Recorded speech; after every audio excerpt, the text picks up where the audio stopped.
Tuan-tuan dan puan, inilah wujudnya, semakin wujud dan juga semakin bertambah beberapa siri pendustaan agama dan juga pendustaan bahawa Melayu itu terancam. Hak ni yang kita sangat bimbang. Jadi bila orang kita ni bercakap je soal Melayu terancam, bercakap juga soal Islam terancam, dia akan mudah buat keputusan. Dia tolak pembangunan, dia tolak parti yang boleh menyelesaikan masalah dia. Dia pilih sentimen Melayu terancam, Islam terancam. Kononnya itu. Jadi ini kebimbangan yang harus kita perbetulkan. Sebagai ahli parti, kita kena bergiat, kita kena meletakkan hasrat dan juga menggandakan usaha. Supaya kita turun ke bawah, kita menjadi ejen perubahan, kita kena terang kepada rakyat. Bahawa kalau nak difikirkan, UMNO itu telah menderhakai, telah mendustai perjuangan Islam dan juga Melayu. Saya nak bagi tahu hari ini, siapa yang lebih mensucikan DAP daripada UMNO dan juga Barisan Nasional. Seteruk-teruk UMNO dan juga Barisan Nasional, kita tak pernah memeluk pemimpin DAP. Tak pernah. Saya tak pernah tengok Datuk Seri Zahid memeluk pemimpin DAP. Tak pernah meluk, tak pernah peluk Pun Lim Kit Siang. Tak pernah peluk Pun Lim Guan Eng. Tak ada, tak pernah.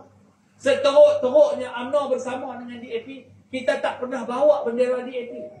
Seteruk-teruknya UMNO bersama DAP, kita tak pernah pun, tuan-tuan dan puan sekalian, tidak di depan atas jalan raya menghalang kenderaan ke bawah Duli Yang Maha Mulia Tuanku Sultan, menghalang majlis angkat sumpah Kerajaan Negeri Perak pada waktu dan ketika dulu.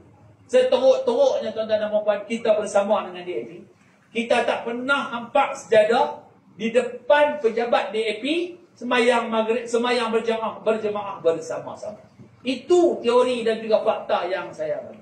Kita bersama dengan DAP atas titah ke bawah Duli Yang Maha Mulia Tuanku Sultan pada waktu itu untuk tubuh kerajaan. Jadi tuan-tuan dan puan sekalian, kena ada keberanian untuk menentang segala pendustaan dan juga kepalsuan ni. Yang menjadi masalahnya adalah kita ni terlalu, orang putih kata inferiority complex, terasa sangat rendah diri.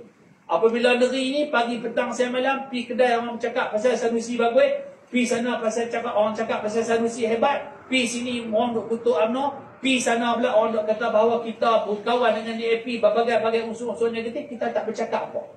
Jadi saya minta pada tahun ni dah lama dah, saya tak mahu dah bercakap dah pasal undang. Sebab itu saya pilih tak bagi penerangan pasal undang ni. Sebab saya sendiri sebagai pemimpin pun, saya dah letih nak terang pasal undang ni. Jadi kita anggap hak buat undang ni selesai. Kita sebagai pejuang parti, kita sebagai pengikut parti, kita yang meneliti dan menelusuri perjuangan dan kehebatan parti UMNO membela rakyat, kita kena ada keyakinan, percaya kepada plan pemulihan parti, kita kena bangkit. Jadi tuan-tuan dan puan sekalian, 2 tahun lagi akan datang, pilihan raya akan diadakan, kita kena kembali menobatkan parti kita ni ke tampuk tertinggi kerajaan persekutuan, tuan-tuan dan puan sekalian. Boleh kata boleh, tuan-tuan? Boleh tak? Jadi itu kesimpulan yang saya nak buat.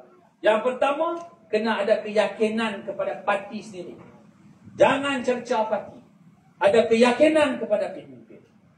Yang kedua, tuan-tuan dan puan sekalian, percaya kepada plan pemulihan parti. Jangan ada rasa sangsi dan rasa curiga. Dan yang ketiga, tuan-tuan dan puan sekalian, kena ada keberanian untuk bercakap. Kena ada keberanian nak bawa mesej parti. Kena ada keberanian untuk berlawan.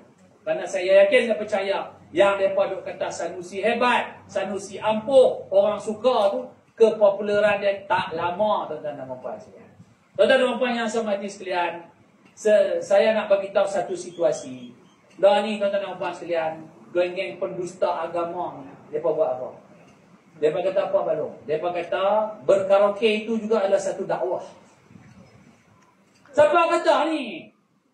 Tuan-tuan dan puan, saya nak tanya, pernah dengar tak? Karaoke itu adalah satu dakwah, dia kata. Ada tempat-tempat yang kita tak boleh pergi, kan? Kita kena menyesuaikan diri dengan cara orang itu. Siapa kata ni? Ahli Parlimen Pokok semualah kata Azifah. Karaoke itu satu dakwah. Kalau tuan-tuan dan puan jumpa dia di market ke, di rumah kenduri ke, tanyalah dia. Ini Abang Muhammad betul ke berkaraoke itu satu dakwah? Sangat menyimpang. Dahlah menyimpang. Lepas tu bohong pula. Nak mempertahankan Menteri Besar, dia kata, saya telah periksa dan telah terbukti